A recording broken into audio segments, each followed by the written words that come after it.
Central Idaho mountain weather. It's July 11th, 2025. Looking out at sunny skies yesterday, you can see a little bit of haze from nearby forest fires. We'll talk about that in this broadcast today. That's kind of the headlines. And if you're still enjoying this broadcast, we ask you to do a one-time donation. Even better, sign up for that monthly sustaining membership.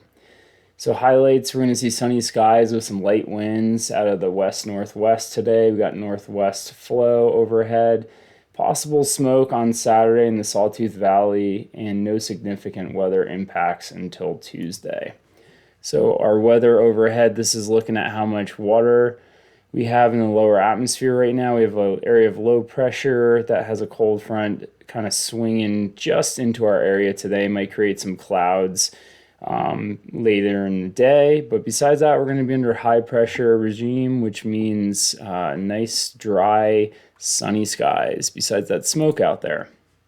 So looking at the smoke, we have two fires north of here near the Salmon River. I'll get into that more in a second here.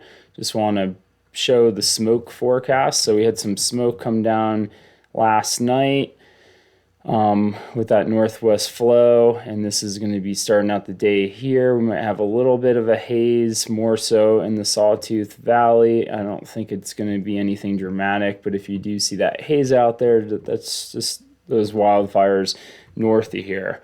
And then today, as those fires look like they will pick up, that smoke will get pushed down south tonight.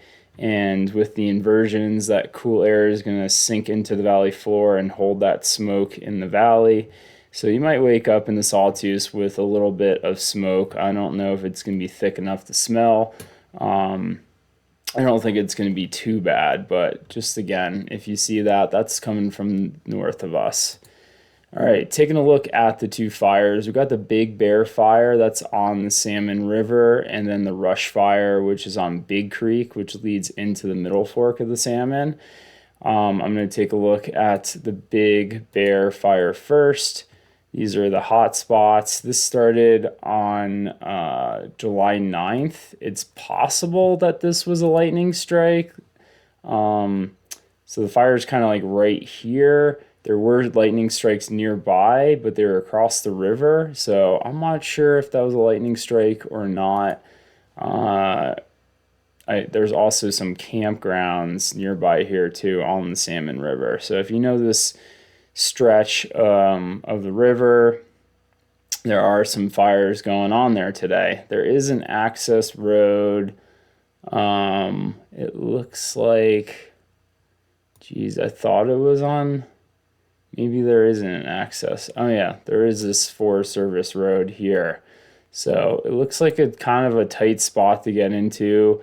They'll probably have some hotshot crews, some smoke jumpers if they're not already, well, they probably are on site since this was a day ago.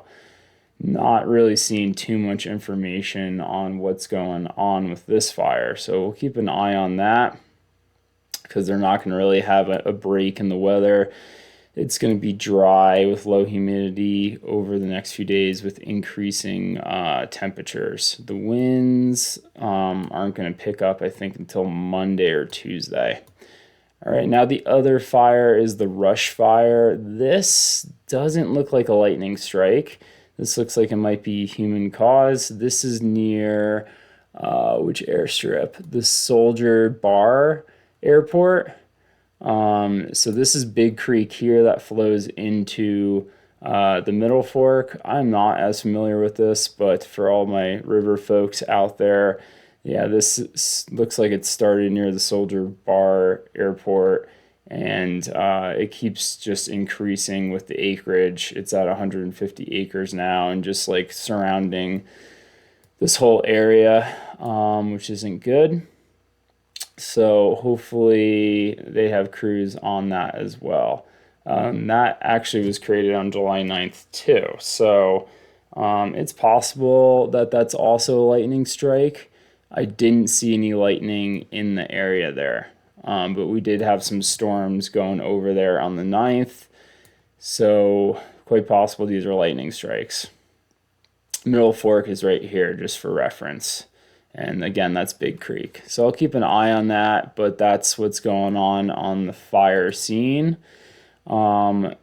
Today or the next few days, we're going to be in this zonal flow, so westerly flow with a little bit of northwest flow inserted in there. So that's going to bring the smoke kind of down to the central mountains each night and kind of settle in there with those inversions. Looking at actually I'm going to look at the NAM because that's the closest thing we got to weather today. You can see a couple of maybe showery activities later in the afternoon, and that's just we're on the tail edge of this cold front that's working through to our east. So not really expected to pick up too much moisture. Looks like maybe see some virga or just some cloud buildup this afternoon. So that's where that's coming through. And then we're going to be just under high pressure. I should have showed this before, but we're looking still in the green for air quality, so I don't think that's going to be an issue. Zoom out here, you can kind of see where those fires are just in perspective. This is Ketchum down here. These are the fires up north. We're going to start getting hotter again. This is looking at temperatures in Haley, so by Sunday, we're going to be up to 90s again and kind of just staying in those upper 80s for next week. So no extreme heat, but still on the warmer side. Looking at the GFS, all the jet stream is going to be to the north of us. So anything that's going to be more significant doesn't look like it comes in till Tuesday when we have this low, upper level low to the north of us, and it's still kind of uncertain what path it's going to take, but it looks like Tuesday, Wednesday is going to be our next chance of some possible thunderstorms coming through. And that's about all I got for today.